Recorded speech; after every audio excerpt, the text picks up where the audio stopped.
really did it. Hey, yes, ladies and gentlemen, we got Josh in the house. What's up? How you doing, man? Good to see you. I'm good. Man, we're talking about so much shit right now. We're talking so much that we were never going to start this podcast if we didn't just start the podcast. We're talking shit, but let's do Where do you want to go? motorcycles, and we can talk about food and food blogging. Well, let's get into it. Who are you? How do you introduce yourself to people? And what did you come, what were you writing right now? What did you write over here? Oh, okay. Well, Joshua Simon. Online, I go by The Hangry Writer. So I'm a food blogger. I promote restaurants. I'm on Instagram, YouTube, Facebook, and TikTok. And how long you been doing that? God, it's been like 5 or 6 years. And you're blowing up. First of all, congratulations. You're blowing up and you're fucking traveling and I ran into you in Paris, which I think is a great story. We'll talk about it in a bit. You just came from Brazil, which is awesome. Why did you start this? When did you see that there was potential in this? And when did you actually see it blow up? Well, how did I start this? God, I'm going to blame my father. He was a foodie. He used to clip articles from the local newspaper about new restaurants and things, and he would keep those articles in a folder. Really? Yeah, and Wow. then he'd drag us all over town, and we'd always be trying new food. And sometimes, God, as a kid, it's just like, Dad, I just want to go back to that one restaurant and eat this. And he's like, oh, no, we got to try a new place. But anyways, so as I got older and I got a motorcycle, I was like, okay, all of a sudden that allows me to get anywhere I want in Los Angeles. So I started bopping around and trying different food. And then I got more into Instagram and I started eating with some other food bloggers that kind of showed me the way. So I started making, horrible pictures and horrible little videos. And, as time progressed, they got a little better and a little better. And I just remember, I think when I had 1,000 followers, I was like, holy shit, people actually care what I'm eating. I'm like, these people care. So I was like, that's cool. And now I've got 100,000 followers, which just happened, which is major for me. That is insane, ladies and gentlemen. Come down, 100,000 followers. No, that's fucking huge, bro. Yeah. For anybody, bro. I remember that for anybody, that's badass. Yeah, it's cool. I remember when I was striving to hit 5,000. I'm like, how long is this gonna take? And the cool part though is every once in a while I get a post that it goes viral. And in my mind, viral is 1 million or more. Yeah. And that's pretty viral. Yeah. I've had a few of them. And so just recently, I did one about 106 Seafood Underground, which is a restaurant in Lenox, which is right next to Inglewood. And it's in this guy's backyard. And he does Mexican seafood. And it's really good. So anyways, that post is probably currently 1.8 or 1.9 million views. But the shares is what gets me excited. It's been shared over 100,000 times. Wow. I'm like that has potential to really blow up. Yeah. So I don't know. It's just kind of fun to watch that stuff. At the same time, you get kind of obsessive about it. You're constantly looking at it and seeing how it's performing. Do you, you're obviously posting on YouTube as well, right? I do. I should be concentrating on YouTube, but it's kind of third degree for me. I'll post on Instagram and TikTok, and then if I remember to, I'll put it on Facebook. And then YouTube, I think what they're pushing is shorts. Right. Just like everybody else's reels. But YouTube is still sticking it to 1 minute or less. Right. They're limiting it. Yeah. Yeah, which means I'd have to take some of my videos and chop them down for YouTube. So if I wasn't so lazy, I would do that because it's not that hard. Yeah. But yeah, I am on YouTube. I think it's 28,000 followers there. Yeah. What? You just use your iPhone, right? Do you use any other equipment? Do you edit on computers? Do you edit on your phone? 100% on my phone. Fucking aren't they amazing?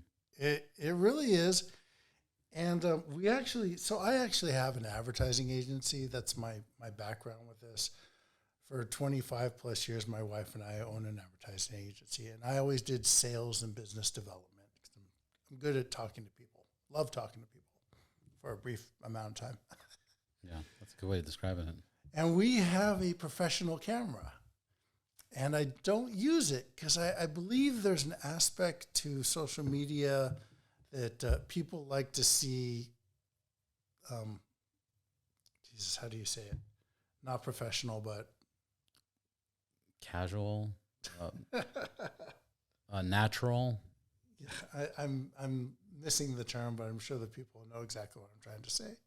You like using your iPhone versus a professional camera? Yeah, like more homegrown stuff. But is it more organic this way because you're using your phone, like the outcome of the video, or is it more organic when you're actually taking the video versus because like if you pull out a camera at a restaurant, it doesn't feel as natural and it feels very awkward. Yeah, well, there's that too. I mean, I do have some other equipment, like some tripods and some lights, but I try to keep it small because it just gets annoying. And, I'm on a motorcycle. I don't want to bring so much with me.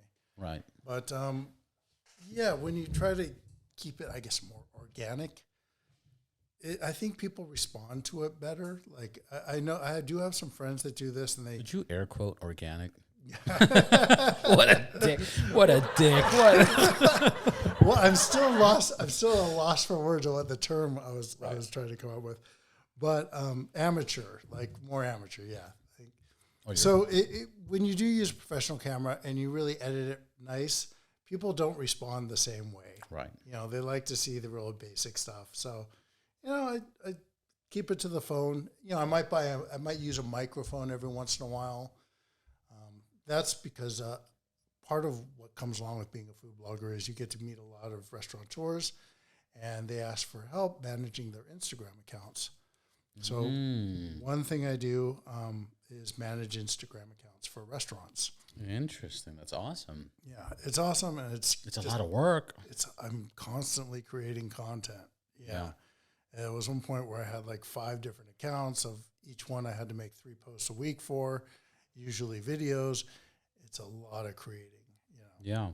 But sometimes you want to interview the owners, and right. I don't have professional equipment like this. I'm very jealous. But those little microphones make a huge difference. They're amazing. Yeah. Do you have the Adobe suites with you at all? I don't know. My wife and the employees have all that stuff. Check if they have it. The reason I bring it up is because Adobe just released, it's still in beta, but you have access to it. And I used it once, which was fucking mind-blowing because I have the Rode ones, the Rode mics, the wireless. And I did a podcast in downtown LA at a boxing ring. And it was basically a big warehouse. And I've never had so much echo in my life. And I like this sound because people will watch a shitty video with good sound, but not a good video with bad sound. Right. And Adobe just released, it's called Podcaster Voice Enhancer. I don't know how the fuck it works. It's all AI, obviously. It fucking cleaned it up, and it sounded so crystal. It sounded like this. And it was just those little mics. And it's free if you already have the Adobe suites. Yeah, it's amazing what you could do with actual software. I'm doing everything on CapCut. I love CapCut. I just left Adobe for CapCut right now. I don't know if I want to say that, but no, but it's true. Like I started. Oh, really? Oh, it's fucking great, man. CapCut on your phone? On my phone and on the computer. They just released a Mac version. Oh, great. Yeah. I think Adobe is obviously more professional. There's a lot more you can do with it, but it's like, do you even want to go down that road? Dude, I edit a lot. I edit a lot of videos. Yeah. A lot of videos.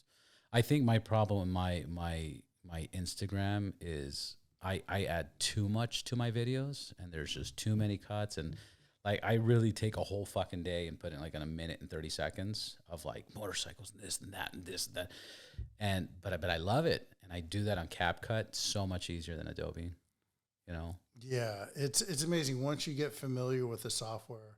Like I think I started with iMovie. Yeah, I think 10 years ago I messed around with iMovie, and I kind of got it working, and I was like, oh, I know how to use iMovie. And I stopped, and then I got into the food blogging, and I started using iMovie again. And my friends are like, what are you doing? You should be using, I think it's InShot was the popular editing thing. So I used InShot, and then somebody suggested CapCut, and CapCut does give you a lot of control. So I use it. You could do anything on. I think I'm just gonna shoot out a number, but I believe when I downloaded on my Mac about 2 months ago, it was the number 4 or number 3 creative app in the App Store being downloaded. I believe it. So yeah, anyways, that's perfect. So you just use your phone basically. You edit and do everything from your phone and yeah. I did, yeah. My iPhone 12. I know. It's the workhorse. So tomorrow I get my phone. It's the first time I ordered a Max in a long time. I walked away from the bigger iPhones like years ago. Like I tried it for 1 or 2 years, and I was like, it's too big. It's too unnecessary. But I ordered it this year because of the bigger battery. The Max now has a 120 or 122 millimeter lens. So the zoom's crazy, and then the new action mode is amazing. So I saw a video on that where it steadies it. Oh my god! And he was using the 122 or the 120 milliliter. What am I saying? Millimeter. You should know this. You're a gun guy, right? I know. Yeah. So I don't usually go with the larger one, and the main reason is because it's usually in my pocket on the motorcycle, right? Right. But I think we'll be okay. I don't think you'll notice much of a difference. With the bigger one? Yeah. I don't think so. I'll try. I don't think so. I'll try. The thing is, it does have a better. It's stupid because I think this is the second year in the last 5 years that they made the regular sized one and the bigger one with a different feature, and that's pretty fucked up because it's usually like the same features. Just do you want a bigger one or a smaller one? Yeah. I kind of enjoyed having the smaller one and knowing it had the exact same features. But anyways, I'm ready to give my $2,000 apple, my donation. What bike are you riding today? Today I am riding my favorite bike.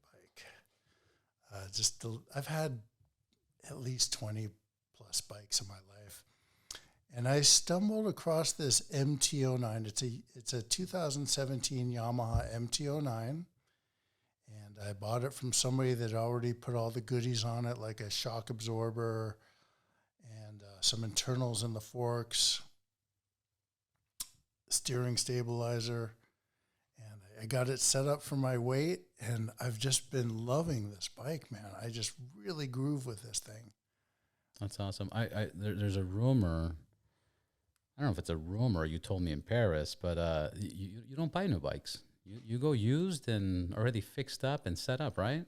Oh, yeah, because... No, I like that perspective. Tell me about that. Well, I mean, there's a lot of guys that buy bikes and they don't really ride. Kind of like what's happening to you. Life happens. Right. It's kind of happening to me too. But so there's a lot of guys that buy bikes and they'll pimp them out and they don't really ride them. No. So I have no problem buying a used bike. You look, has it been mangled? Does it have a salvage title?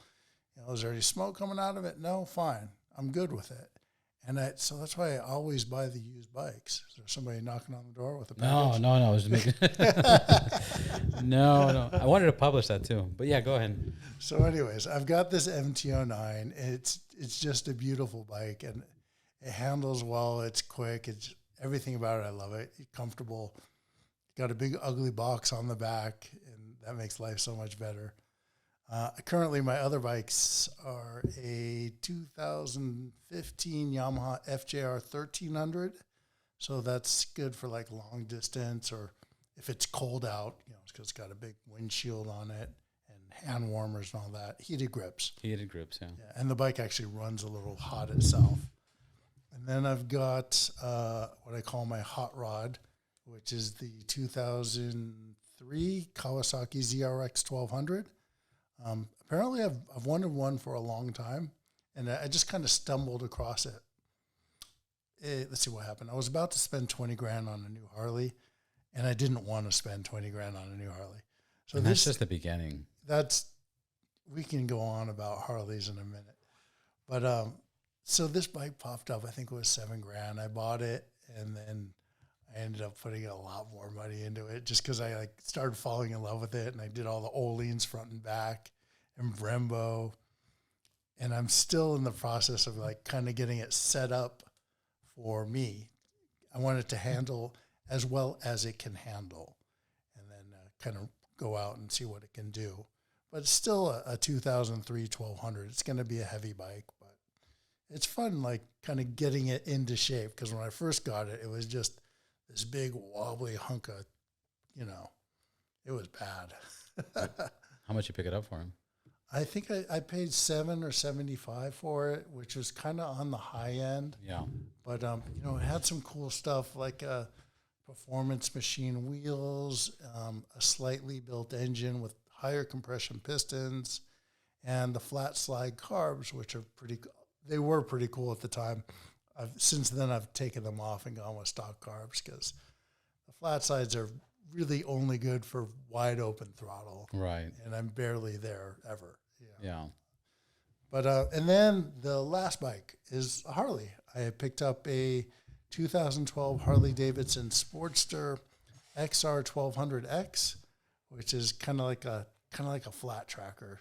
Yeah. It's the only Sportster that came with like real suspension, like upside down forks. Is that the one with the checkered flag, the orange tank and the checkered flag on the side? Yes, but mine is white. That's funny. Maybe it was our conversation. I don't know, but for some reason I saw a post on one. I was like, that looks so fucking great. I worked at Harley when they sold those. Oh, okay. And I saw that, and I was looking on eBay. I was like interested in buying one. I was like, oh, there was a really good deal, but they're holding their value. Yeah, that's kind of how I ended up with it. Iconic Motorbike Auctions is one of, like, I grab my coffee and I open up my computer and I look at Iconic, and there's the X model, which is an upgrade over the regular XR 1200. Right. It came with better suspension and floating rotors, and I was like, I thought it was a good deal, so I bought it. And I ended up paying for shipping, and then I registered it, and then I bought new tires. And by the time I was done with that, pretty much we're at what it's worth. So the goal was to sell it, but now like I've been putting around on it. I'm like, there's something fun about putting around on a Harley, Right. At first I was like, oh, this fucking tractor of an engine, but it has this character about it that just grows on you. Yeah. Yeah. Yeah, I love it. I love it. When I think I might have mentioned it to you, but the BMW's gone. I had an accident on that. Beamer's gone. So now it's the streak light and the live wire. But my point is that when I was riding the BMW so much that for LA, I had 32,000 miles on it in like 2.5 years. No traveling. This was all city. Yeah, city riding, just running errands, handling this, like every day, my go-to bike. Yeah. And I would enjoy that so much that every now and then I'd be like, the Harley. But then when I get on the Harley and I would ride it on the weekends, it's just a different fucking ride. That sound, the vibration, it's especially when the weather gets crispier and cooler, it's so perfect. It's a different feeling. It is. Yeah. I tried a bagger. I love them. I bought a Kawasaki bagger just to see what it was like. And I don't know if the bike was a piece of shit or just bagger. No offense. Kawasaki, bro. Well, I'm kidding. I'm talking about the size of the bike. And because 90% of what I do is splitting lanes around LA. I will split lanes with anybody with a skinnier bike on my bagger. No problem. It's not easy. No problem. To me, it's the same. To me, it's the same. I ride my BMW. Well, my BMW is actually wider. Well, you had a fucking GS, didn't you? Yeah, GSA. They're GSA. tanks. Oh yeah. Yeah. Dude, people couldn't keep up with me on splitting lanes. They really could. I'm talking about the average rider. I'm not talking about like some fucking guy that rides every day a street bike and obviously his bike's thinner. I'm talking about the average rider. The space they take up is no different than the space that I would take up on a fucking GS or the Street Glide. Your live wire must feel like a fucking moped though compared to those bikes. Obviously. Yeah. Obviously. But a heavy moped. Oh, they're heavy? Oh, they're so fucking heavy. Right. Okay. They're so heavy and they're it has a top heavy feel to it. It's heavy. It is like a moped, and it's heavy, but it feels better quality than a moped. I think my Kawasaki bagger was also top heavy, which just led to, dissatisfaction of riding it in the city. But, I tried it, I did my DMV test 20 years ago on a street glide. Oh, really? Yeah. Wow. Yeah, I did it at the Glendale dealer, and I'll never forget the day when I went there. I had a buddy of mine that it was a buddy of mine's buddy. Mm-hmm. Give him, the deal was buy him a 6-pack. He'll let me borrow the scooter to do the DMV test. Okay? A street glide? No, not on a street glide, on a scooter. Okay, yeah, that makes sense. I own a street glide. This guy, I was going to buy him a 6-pack. He was going to let me borrow the scooter. Yeah. When I got to the DMV, the guy didn't answer my calls. He never showed up, and I'm there with the street glide. Right. Okay. The lady looks at me, and she's like, "Are you gonna do it on that?" And I go, "Yeah." And she's like, "Are you kidding?" And I was like, "No." And she's like, I don't know why she said this. It was very random. She goes, there's men that are 6 feet tall with big beards and tattoos. They come in little scooters, right? And I'm like, yeah. Why would I do that? That would be fun to actually film. That would be actually. But it was so random. It was so random for her to say that. I go back there, and long story short, when I get there, there's probably 5 or 6 people watching me. The 2 DMV security guards are watching me. The lady's watching me. Some people got off their car. They're like, I got to see this. The first in between the cones and the first circle, everybody's like, get the fuck out of here. This guy's got it. And they fucking walked away. Like, that was it. And I passed my DMV on a street glide. How long had you been riding? Prior to that? Yeah.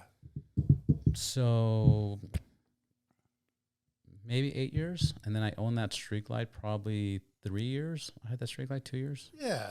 So once you have like 6 months to a year on a and bike. I was also working for Harley Davidson. Yeah, and I was moving the bikes down. No, of course I got it down. But I will tell you, on a bagger, mm-hmm. I don't even care if it's an ultra, a street glide, a road glide.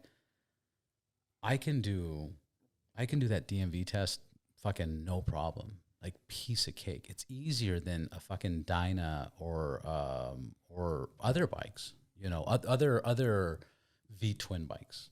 Like, the bagger ones are so good. That's why the police use those baggers. And that's why they do those cone competitions, because they fucking handle and balance really well. Really well. So when you're saying your Kawasaki was kind of difficult, maybe you're right. That was top heavy. You don't feel that top heaviness with a Harley. Of course, the first time you grab it, you're like, oh, this is so fucking heavy. It's 700-800 pounds. It is. But when you ride, I mean, I can fucking lock the steering wheel, hold the brake down a little bit, and give a little gas, and I can just do a perfect circle all day. Watching those cops go through those cones, they just drag on the crash bars. They just lay it down on that and do circles on that.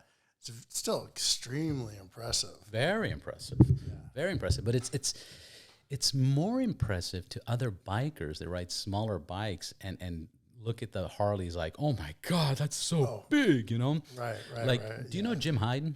Nah. Rawhide. They do the training course in Santa Clarita. Okay. So they have an amazing facility where they teach you how to ride GSs, and now they have the Pan Americas, and they teach you. They have like 20 feet drops. You ride inside lakes.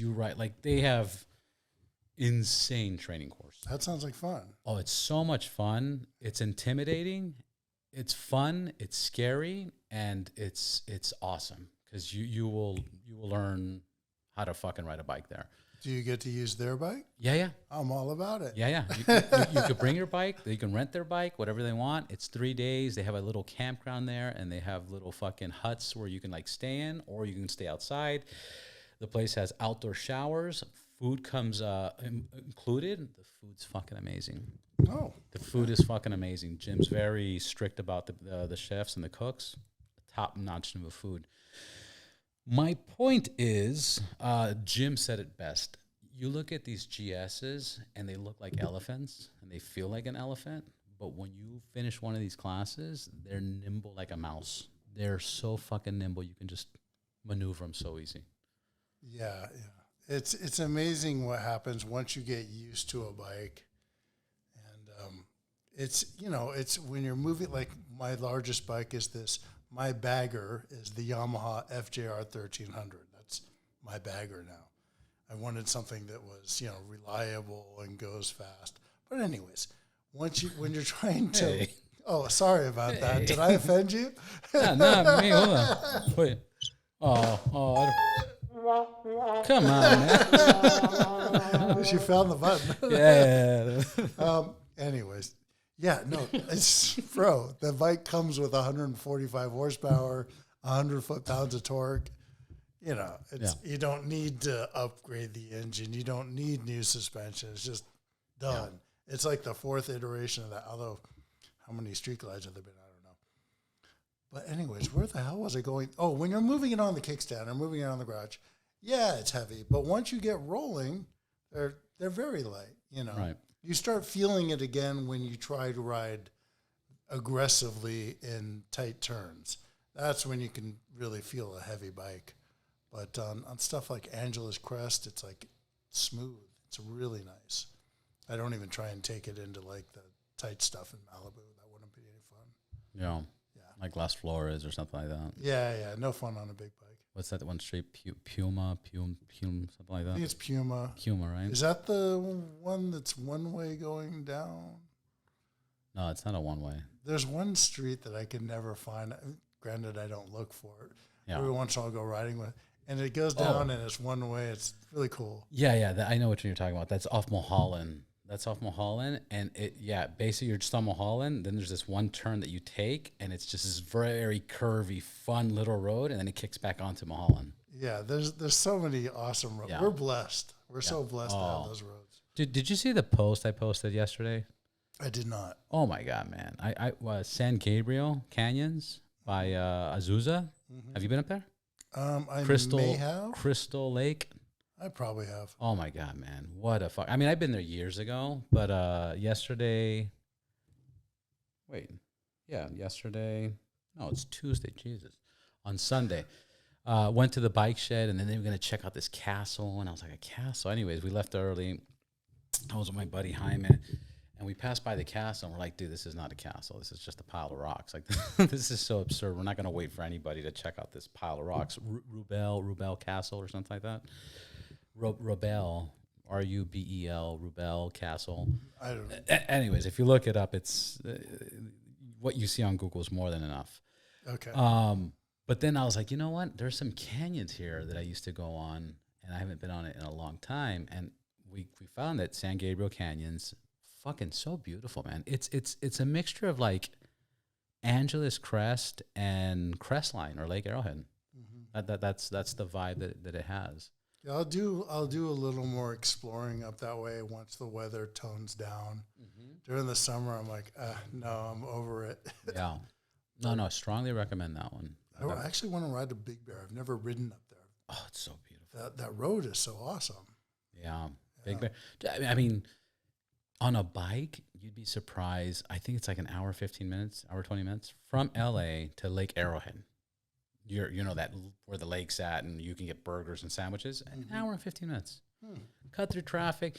Of course, the first part's kind of boring, but once you start getting at the bottom of the hill and you're going up, great. Time flies by. You get up there, have a burger, come right back. It's not a big deal. There's a donut place up in Big Bear. I remember they just had an apple fritter the size of your head, and it was actually good. I was like, this is an amazing. And they had a pineapple fritter as well.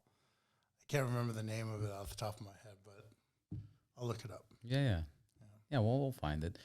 What's one of your favorite rides, and what's your favorite current kitchen? Current kitchen? Well, current restaurant. Current kitchen that you like them cooking for you. The donut place, I just found it. It's called Dank Donuts in Big Bear. So if you're in Big Bear, definitely try those donuts.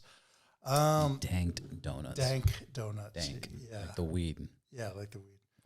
So this favorite thing is so tough for me because I'm always trying new stuff and I like so many different kinds of food. Okay, let's go categories real quick.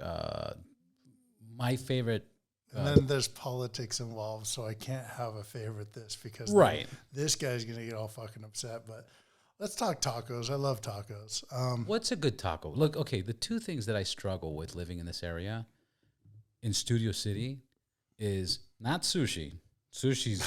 You're fucking flooded with sushi. Dude, we're flooded. I think Evan from LA in a Minute said there was like 150, if not more, sushi places on Ventura. Yeah. But I can't find a good taco place here. And I can't find a good steakhouse. I had a Korean friend of mine, Perry Lee, and he's like, I'm coming to Studio City. I want to see you. I want to eat meat. Let's go to a steakhouse. And I'm like, steak in Studio City? What the fuck? And I asked some developers here. I asked some friends, some neighbors. I asked the Cigar Pound.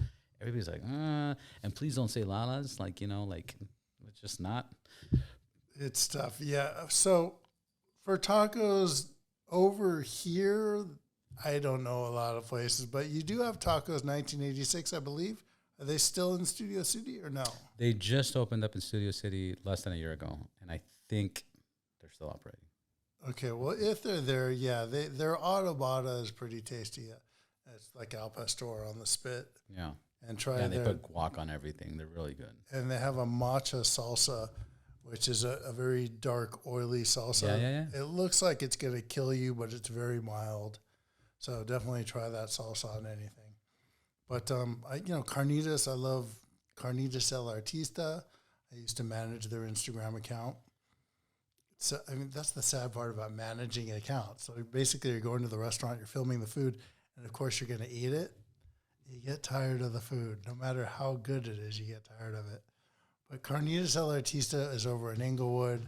It's excellent carnitas. And then Are you telling me people pay you in food? No. Oh, yeah.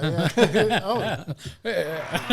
I think this is the most I've ever used this, by the way. People try to pay me in food, but yeah. It's not going to pay the rent. Carnitas El Momo is excellent. Are you a carnitas guy? I love carnitas. I love tacos. Yeah. I think what I'm going to do is I want to put together, on Tuesday night, the Los Angeles Motorcycle Riders on Facebook get together. They bullshit, and then they hit up like a taco shop or what's the place, the Moto Club in downtown? The Bike Shed. Yeah, sometimes they go to the Bike Shed. I want to put something together where it's like a taco hop where we go hit up like we just ride around LA and hit up like 3 different taco places. That'd be so fucking dope. Yeah.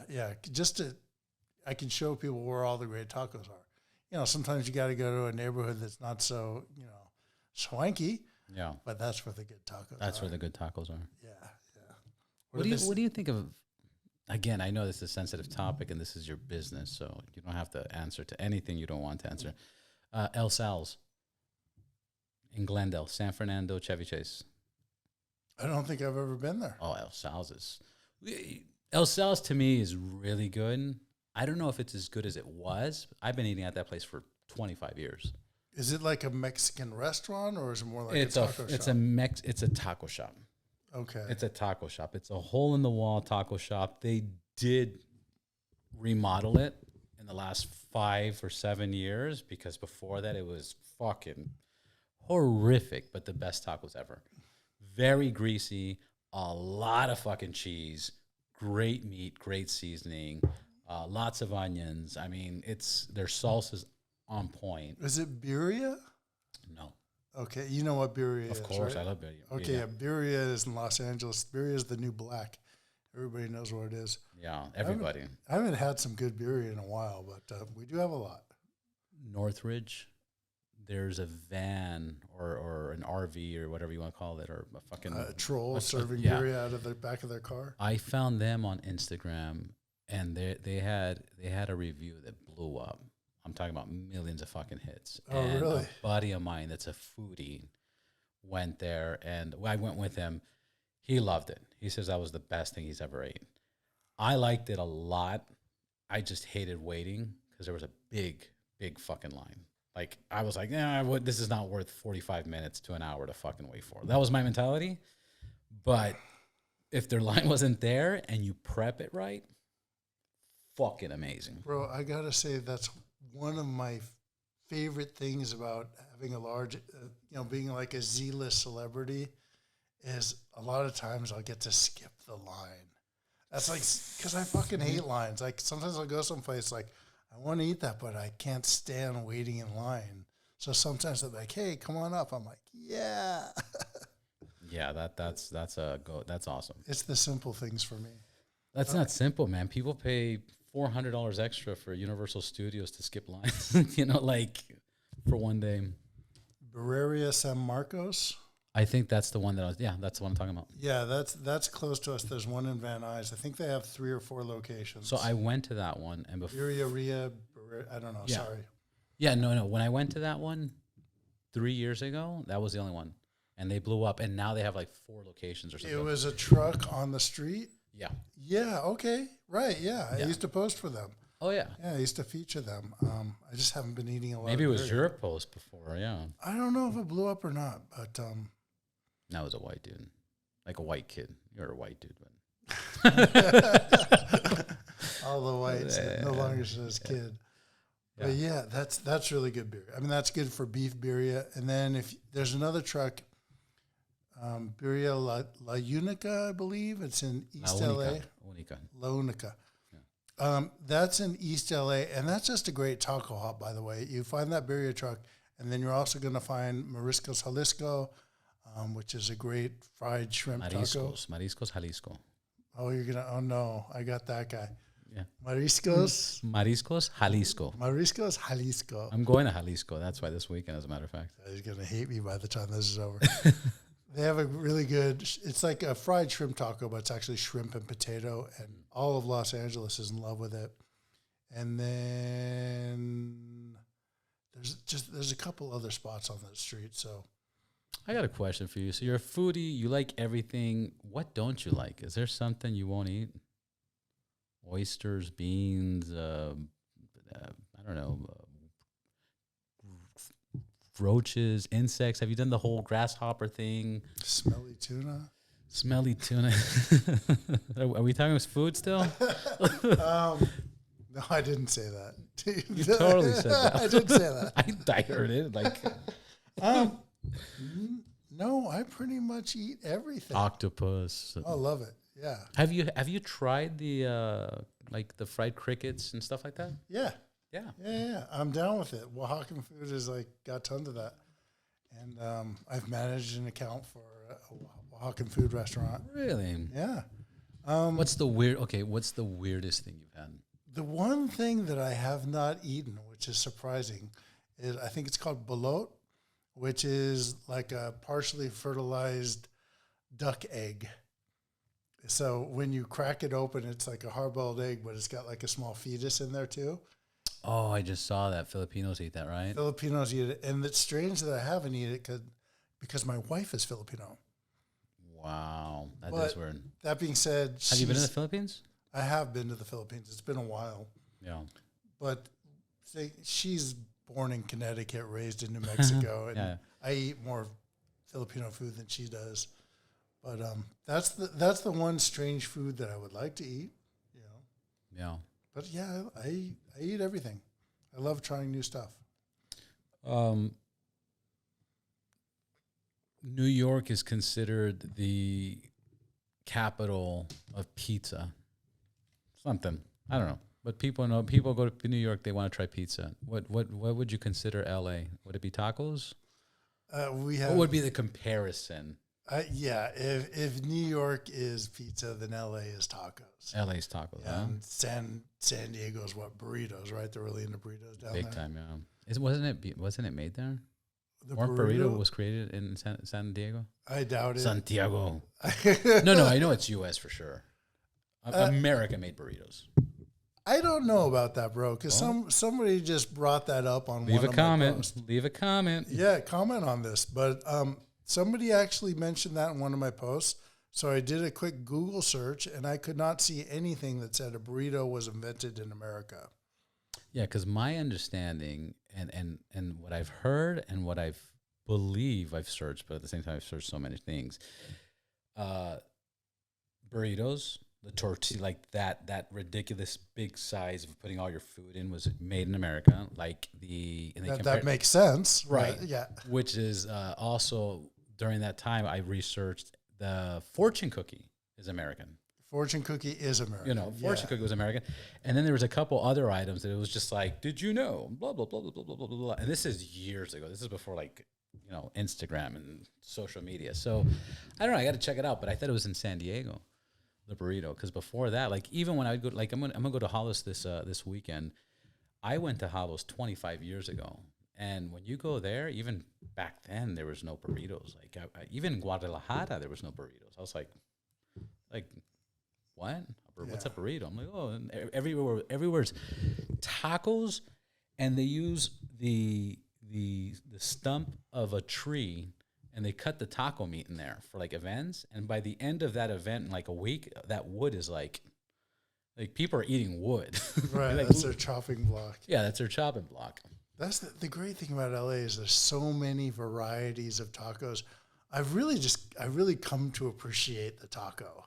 It's so amazing. It's my favorite. I love when people get offended, like if you put something strange and call it a taco, they're like, that's not a taco. It's like, bullshit. You put it in a tortilla, you call it whatever the fuck you want. But I love people who just get offended by this stuff. It's the pizza people you brought up. They're the worst, man. That's not New York pizza. It's like, who gives a fuck? It's good pizza, It's just, this is what it is. It's hard dealing with it, man. Yeah. It's fun to get them all riled up and get them commenting. But I recently went to this great pizza place that's in Thousand Oaks. And initially I walked in and I saw that they have Detroit style, New York style, Sicilian style. And my immediately thought was, okay, one of them's going to be good, but there's no fucking way they're all good, right? They were all good. It was amazing pizza. And I'm not a pizza slut, a little bit, but this place is really, anyways, it's called Slice House. It's in Thousand Oaks. And it's a new franchise. You're going to start seeing it pop up. But, God, the place has only been there like 4 months, and there's already a line out the door. So when you see Slice House, check it out. Check it out. Really good pizza. It's off the 101? Yeah, it's off the 101 in Thousand Oaks. But I think they're going to be in Burbank soon. There'll be a few of them. There's going to be one in Simi Valley as well. Yeah, you need these because you talk so much, right? Yeah, no, big time, man. I'm used to this. Yeah, and usually I kick on the AC like an hour before, but it's a little warm right now. Tacos. What about the Bay Area? Bay Area has such great food. Have you been up there lately? Have you done food reviews up there? Frisco. Every once in a while I'll go up there, but I'm usually with family, so I can't get around. I would usually go to like family. Yeah, God damn it, the family. That's why the older I get, the more I appreciate them. It's like, oh my God, my little kid's so cute. Yeah, but adorable, by the way. Usually those when I go, eyes. Thank you very much. Thank you. When I'm up in the Bay Area, I'm usually looking at dim sum and different kinds of Chinese food. And surprisingly, in Chinatown, there's a ton of disappointments. But really? Yeah. There's a lot of tourist spots up there. Yeah. So you just got to know what to avoid. Did you go to Little Italy? I don't think I've ever been to Little Italy. Great pastas, great pizzas up there. Nice town, nice neighborhood. A lot of strip clubs too. It's like Little Italy and strip clubs. Great food. No, great environment. Is it? Now I've been hearing a lot about San Fran lately. So is it still? Dude, I don't know. I used to live in the Central Coast in Santa Cruz and in Monterey for a while. And then there was a time that I lived in San Francisco up in Twin Peaks. And during that time, I fucking loved San Francisco. Loved it. And now hearing everything that I'm hearing, it's so disappointing if it's true. It's so disappointing. Yeah, I mean, I don't want to talk shit. LA. If it's true, exactly. Yeah, if it's true. Yeah, and I'm sure everything has its... It's just San Francisco. You see, LA is so spread out that you have to go to the wrong neighborhoods to see parts of LA that you're going to be like, oh my God, this is fucking crazy. Like, it's 2023 and people are living like this. It's fucking insane. But you got to go out of your way and find it. In San Francisco, I believe the size of San Francisco, it's like 7 by 7 miles. And it's just, everybody's just stacked up on top of each other. So if you have bad neighborhoods, that's just bleeding through the whole city. period. Yeah, it's going to be exasperating. Yeah, you're not gonna escape it. And just seeing how the stores are all locked up, and where if you want to buy a bottled water, you got to get an associate to unlock it, to get your water. That's fucking insane. Yeah, it's pretty bad. And then they have an app. I heard now there's so much human feces on the streets that there's an app that, like, if you walk by it, you can report it. Like, click, and then if you go on the app, it's just like, it's fucking disgusting. Oh, it's so wild. And that I heard like 2-3 years ago. So now, I don't know, man. I used to love San Francisco. I used to love it. Yeah, I mean, I'd go back and check it out. But yeah, there is some good food there. It's just, like I said, I'm usually with family, and I'm not exploring too much. It's hard when you have a huge group, Yeah. You got a lot of people. No, San Francisco seafood is amazing. Clam chowder up there's amazing. The Little Italy's amazing. The Filipino community in Daly City, all those restaurants are amazing. You can get like the whole pigs almost every other block. Oh, wonderful. Yeah. Filipino karaoke, Oh yeah, apparently every Filipino can sing. Yeah. No, they can sing. They can't sing, but they can sing. I used to work in 2000. In the year 2000, 23 years ago, I used to work for Glendale Glendale Mitsubishi, a car dealership. Mm-hmm. And there was this Filipino guy that worked there. He used to wear blue suede shoes, comb his hair like Elvis, and he would sing to every client that would buy a car from him. What's that? I hear something. Oh, that noise? That's the fridge. Okay, all right, sorry. That's the fridge. Yeah, the mic doesn't pick that up. Okay, so blue suede shoes guy. Yeah, anyways, it was a Filipino cat that every time he sold a car, he would sing Elvis. He would just, since mom, baby, That's awesome. It was awesome. I mean, dude, this was 23 years ago, and I can remember this clearly. He would just dress like Elvis and, you want to buy a car for me? And you're like, why is this Filipino guy talking to me like this at a car dealership? It's actually, now that I think it was pretty fucking wild. But That's in Glendale. I bought my first Harley in 2007 from Glendale Harley. They're really good guys to deal with. And that was the first and only, I think that's the first and only new bike I ever bought. In 2007. Yeah, and it was actually good to me. I think I put like 50,000 miles on that thing, and just got bored of it. I moved on. Yeah, purchasing for me with Glendale has been difficult, personally. But back in 2007, I was working for Van Nuys Harley Davidson, so I had my own contacts there. Do they exist? Van Nuys was there for 48 years, and then they sold the building. So the owner and the business was owned by the same person, and the owner sold the business, and the guy that bought the business, Mike Moffitt, bought a property in Castaic, and he was going to build off the 5 in Castaic. What happened is that the person that owned the building as well, sold the building, and the new owners told us to kick rocks. In Castaic, they didn't build anything because there was some fucking insect or something where they couldn't build something stupid like that. So they had an emergency move, which is now Santa Clarita Harley Davidson. Santa Clarita, right, with the Terminator. Exactly, with the well, this was before the Terminator. Terminator took over 4 years ago. Oh, okay. So, and the only reason Harley approved that is at that time Harley would never approve a dealership if they're not off a freeway. The only reason they approved that is because that was supposed to be a temporary move, and it just became a location.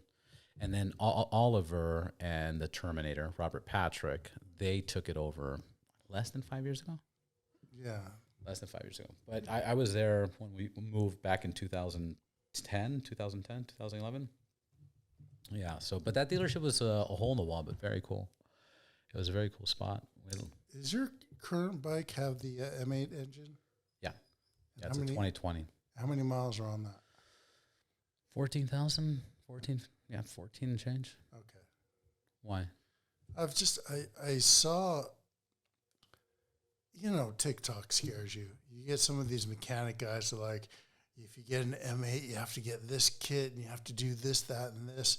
I'm wondering, do you really need to do that, or is that after a certain amount of miles like after 20,000, you have to upgrade all this stuff to make it reliable. Because I was enthralled with the M8 engine. Like I saw that with just a camshaft and a tune, you picked up major horsepower on it. That's right. We were talking about this in Paris too. Yeah, right. Yeah. You were thinking about a new bike, and I said, the CVO. Yeah, just get a cam and a tune, and wake up your bike.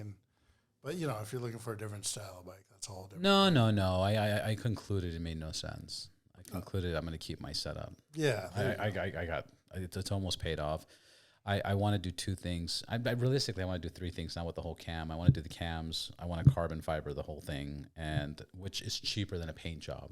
Oh, is it really? Oh, dude, a paint job on a Harley right now is like minimum 10 grand. Whoa, minimum. Bro. I had a bike painted 3,500, but that was a long time ago. That was a long time ago, and I'm sure it was just the gas tank and the back fender. No, it was a complete bike, but it was probably 2010 or something. Dude, right now, you're lucky if you find anything good for 10 grand. And then the other issue is you're lucky if they finish it on time for anything. Because as soon as they get another project, they fucking stop your project, and you're like, what's going on?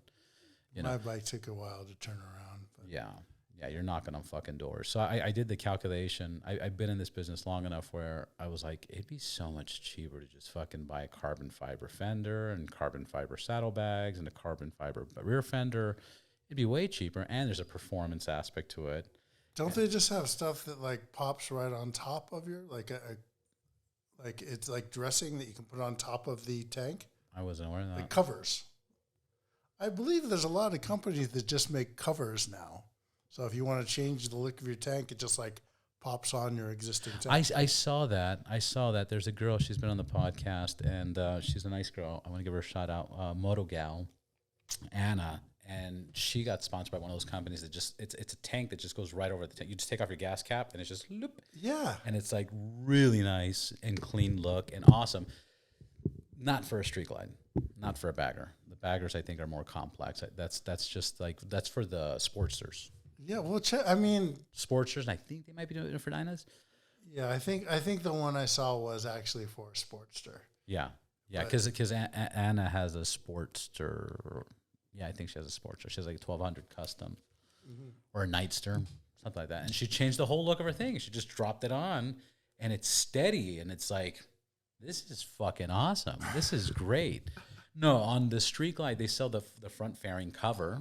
It's not a big deal. You know, three screws, take it off, put it on, lock it in. I already changed the front fender. You know, the front fender looks awesome. The side ones, I bought some on eBay. They were fucking fake carbon. It was carbon fiber paint. I was fuck, you know. Yeah. I should have known what the price. And then they do the fender and the saddlebags. But anyways, yeah, I'm gonna do that. And then I was looking at the Dakota Digital. Have you seen them? Gauges? Yeah. Oh, you really want to pimp it out? The Dakota Digital fucking things are badass, dude. They're all digital, badass, a lot of information, customized, syncs to your phone, you know, fucking. I get it. Yeah, just really consider it, like, before you dump your. It's so easy to dump so much money into these things. You know? Yeah. Which is why with this Kawasaki, I went straight for suspension this time. Right. I was like, I'm going to make this thing handle well before I do any kind of pimp moves on it. And right now I'm like considering carbon fiber wheels for it, but I'm like, is that really just to impress other dudes, or is it really going to make my bike handle better? Yeah. A lot of this stuff is like. I was up in the air with this fucking tripod, man, because they had a carbon fiber version of it, and I was like, Oh, for the man cave? Yeah, I was like, maybe I should, but it was fucking $700 for a carbon fiber. I was like, nah, I don't need this versus this one's $315. Yeah. Or $299. This one's $299, the other one was like $750. Well, you're buying real tripods. You're not buying the Amazon shit. No, man, because this thing comes like I can make it this small. Oh, that's nice. And to travel with, it's amazing. And that's why they make a carbon fiber one, because the carbon fiber is half the weight. And they're like, if you travel, you fucking notice it. But I try not to take this one with me anywhere. That's nice. Well, I'll tell you a fun story. The Ride Boundless podcast started with, because you were talking about you don't want to ride with a lot of equipment. Yeah. I used to fucking ride with all this equipment. Really? Yeah, I would go to like I remember one of my first podcasts was with Ventura Police Department. Quinn Rediker, he's one of those rodeo cops that does the cones and stuff like that, and he would go to Europe and France and compete. And this guy's like a superstar in that. And he gave me one of my first interviews, and I was like, dude, that's badass. And I would just get a Pelican, pack it all up, fucking tie it up on the back of the bike, and I would ride boundlessly to wherever I had to do a podcast. And that's how like the first 20 episodes were. Was that the GS? I was doing it with the GS, yeah. Right, yeah. Yeah, I was doing it with the GS. Yeah, now, that's cool. It's amazing how much stuff you can actually strap on a bike if you need to. Yeah. Watching the chopper guys is the best. Yeah. It's like it's just one sissy bar and then you put everything on it. Yeah. Their wife, their luggage, an extra helmet. Like, what the fuck? Sure. Yeah. What else is going on with your life? Any new bikes you're going to get, or you're happy, you're content with your bikes? I don't know. I've got that XR 1200X is currently for sale. I mean, I don't know. I'm not lusting after anything. Right. But I always want another bike. Right. I'm always like looking at something. Like I said, my daily routine is iconic motorbike auctions, and then I go to Craigslist and see what's new for sale there. Craigslist. Yeah. I haven't been on there in a long time. Yeah, man, that's part of the daily routine. Not Facebook Marketplace. Oh yeah, well, I list bikes on Facebook Marketplace, but yeah, sometimes I'll go look. I don't like Facebook anymore. Yeah. Just people are so nasty on there. Really? Oh yeah, yeah. It's funny. Like TikTok and Instagram, they're pretty neutral, and then on Facebook, you just get the nastiest people, extremely ignorant people. Give me an example. I'm trying to process. They throw politics into everything. It's like it's a food post. Yeah. And all of a sudden, they're throwing politics into it. It's just like, come on, bro. Food is supposed to bring us together. Right. That's what I love about food, and I love about Los Angeles, is we have all these diverse cultures and all this wonderful food, and we get together, and we talk, and we get to know each other over this great food. Dude. And then on the internet, you got people that are just like little trolls in their basement, they need attention. Just fucking hate. Yeah. It's funny you said that, because I posted on Facebook one time a drone shot of Malibu. My buddy just bought a house like the water splashes on his house, and I got this fucking drone shot of the coast. Beautiful. Beautiful. What can you say bad about that? Lots of stuff. All of a sudden, messages, bing, bing, bing, comments, bing, bing, bing, bing, bing, bing. I look, they turned this fucking beautiful post of PCH all political. All political. It started with, these houses were built over 60, 70 years. You guys talk about global warming. That fucking coastline and where the water goes has been the same for over 100 years. There is no global warming. Oh yeah, you fucking said. And all of a sudden, people are just like arguing, and I was like, amazing. And I don't know. I don't feed into it, and I try to recognize it. Like when I am on social media, there's Facebook or Instagram, you see a lot of people creating content that is specifically to get you to react. Right. A lot of time it's total bullshit. And I think the majority of people just don't realize it, that content is specifically for them to react. They don't give a shit what you think. Right. They just want you to comment and engage their post and promote it. Yeah. And people just don't get that. So I just started figuring that out myself personally. Yeah. Like not in that subject, but I've seen a lot of posts that you keep seeing like, create your account like this and post, 5 times a day and do that. And it's like, shut the fuck up. Like, none of that makes sense. You're just creating that for content. You're just creating that false information just to create content. Because then you start looking at these accounts, and they're obviously not doing nothing they're saying that you should do to have certain results. You know what I mean? Like, there's a lot of fake bullshit information just to get a reaction. Just to get a reaction. Sure. Just to share it. Like, oh, that's interesting. And it's funny because all those videos, I have 4 or 5 different friends that send me those same videos. They're like, hey, Robert, you should try this. And I'm like, that's bullshit. Like I see it so much now that I'm like, dude, this is bullshit. I call bullshit. Let me look into this. Yeah. Bullshit. There's a lot of bullshit. Yeah. It's all bullshit. So I know, knowing that, I could create content that gets people to react in that way, but it's cringy to me. I don't do it. I just create honest content. I show off a restaurant. I show them the food that I think is good. Just try to keep it simple, stupid. Keep it simple, stupid. Has there been any place? I know you try to keep everything. Why do I keep fucking stumbling my words? But you want to be like correct. You don't want to like fuck around with anything. But is there anything that you really had a bad experience? You'd be like, yeah, there's been quite a few. Yeah. And, but do you bring them up or no? No, you just avoid it. My goal is to. I've kind of figured out where my role is, and I like to promote restaurants. I'm out there, if something's good, I want people to know about it. Right. Or if somebody needs business, I try to help them out. But if something sucks, you're not going to see it on my feed. I just don't post it, you know. And I usually don't talk shit about a restaurant or put them down because there's just no reason to. Sometimes I'll make fun of fast food. Yeah. Just because it's fun. But even then, I could be shooting myself in the foot because they're the ones with the money, and every once in a while a big brand deal comes along. So I try not to talk shit about fast food either.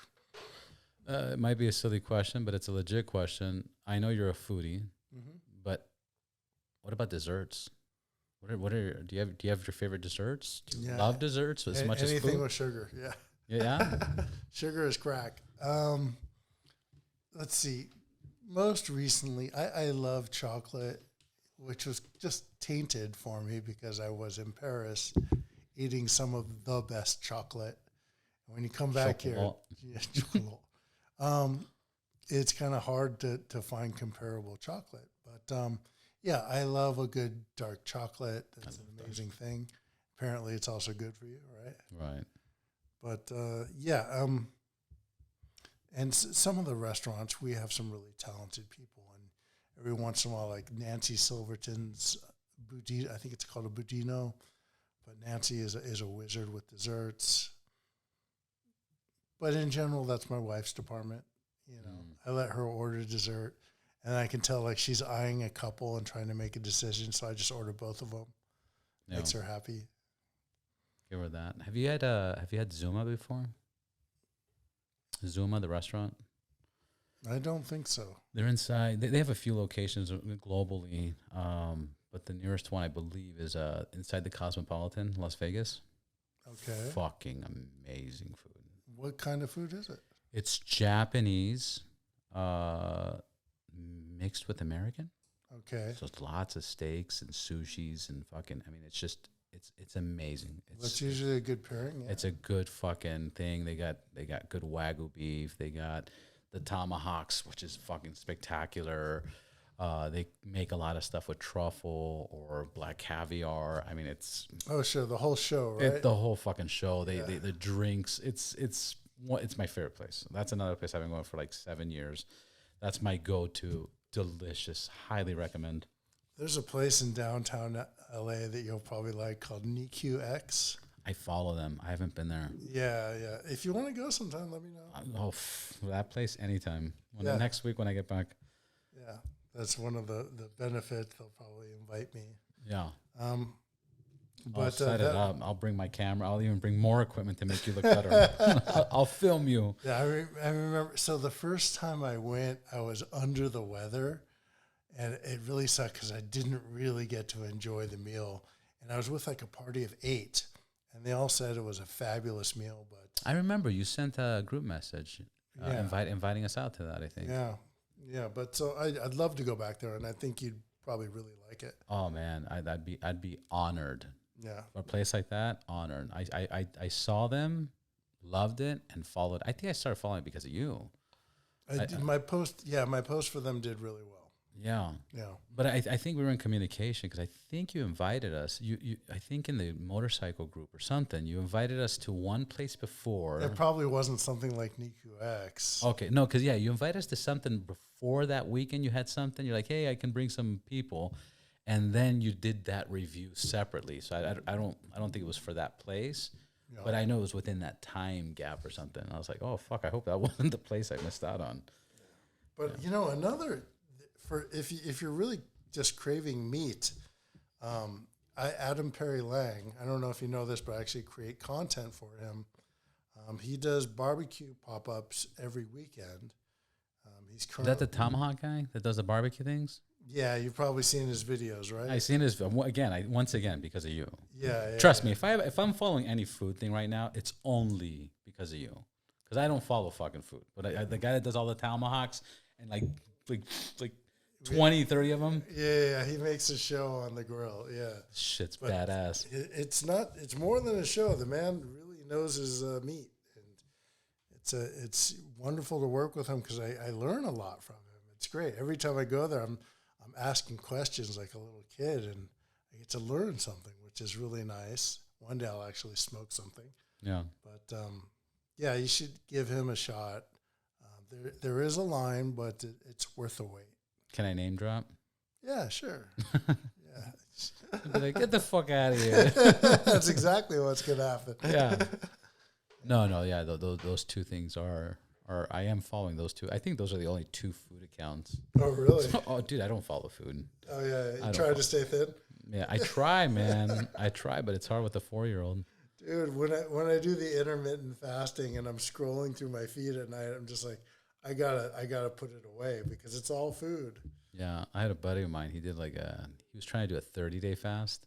No way. He made it to 22 days, but he did it with all the water and mineral and all that shit. He did it the right way. But it was so weird because all he was doing was watching the Food Network channel and food things. I'm like, dude, isn't this torturous? He goes, no, it doesn't bother me. I just like looking at it. I was told that after day 3 or 4, it gets much easier. I would believe it. I've never done it. It's like the closest thing that I've ever done was like keto, and I would do like a 18-hour fast. And it was very hard trying that the first few days, but after like 4 or 5 days, like I can avoid anything. Like I didn't care for sugar. You did keto plus intermittent I did fasting? keto. Yeah, I wasn't eating too much, but I would only leave a few hours. And the hours that I wasn't eating, I was craving food like crazy. But you lost weight. After that, of course you lose weight, but the energy level was through the roof. Really? Oh, yeah. Huh. Energy level. They say you go into like when you're in ketosis, you're like in a starvation mode. Mm-hmm. And when you're in the starvation mode, that's like a hunter mode. So all your instincts and all your senses are like fucking heightened. So you're like, vision's better, your sense better. You're like, I don't know why I feel so fucking energized, because your body's going through like, it's time to hunt, motherfucker. Like, it's time to kill a bear or something. But it's interesting if you look at the science behind it. A lot of benefits. Nice. I think I'll have to try it again. I'm getting a little chubby right now, eating all this good food. Last thing we'll leave it on is how was Brazil? How was the meat in Brazil? It's the meat in Brazil is amazing. I mean, those people know their meat, and it's funny because they have cuts we've never heard of. Like a ribeye is what Americans love. That's a cheap cut over there, and then picanha is expensive over there and cheap here, just because it's we desire different things. Yeah, but God, they really do know their meat. They have wonderful selections, and they know how to prepare it. The flavors are good, huh? Sorry? The flavors are very rich and good, huh? Oh, yeah. And, it's cooked simply and salted. They're not doing anything stupid with it. And that's really all. If it's good beef, that's all it needs. Salt. Just cook it right, a little bit of salt, and let the meat shine through. Yeah, that's what Argentinians do with their barbecue. Exactly. Just salt. Yeah, they know their meat as well. Yeah. But, Brazil was interesting. It's not a safe place, which kind of sucked because I was in Sao Paulo, which is a huge city. But the people I did interact with were wonderful. Yeah. Brazilians they're great. But because people say it's not safe, like people say like many countries are not safe, but when you go there, you're like, it's pretty fucking cool. Like I can rock this. Did you notice like, oh, this is not safe? Like, yeah. Okay. Well, so a driver picked me up from the airport and took me to the hotel. And I had the window halfway down, and he said, put it up for security reasons. Okay. Yes. And then when I got checked into the hotel, they also warned me. They're like, if you're out on the street, do not have your phone out. Do not be filming like a tourist because they will snatch your phone. Right. So, you know, it's not just like, yeah, no, it happens. And it's sad. And I went to a very swanky part of Sao Paulo where they have like the nice mall, and the whole mall was surrounded by armed security officers. So it is what it is. I'm gonna drop this bomb, or not bomb, but this piece of information. I was telling you when I went to Dubai, you can leave a stack of cash, your friend's Rolex if you don't have one, your car keys, fucking anything of value.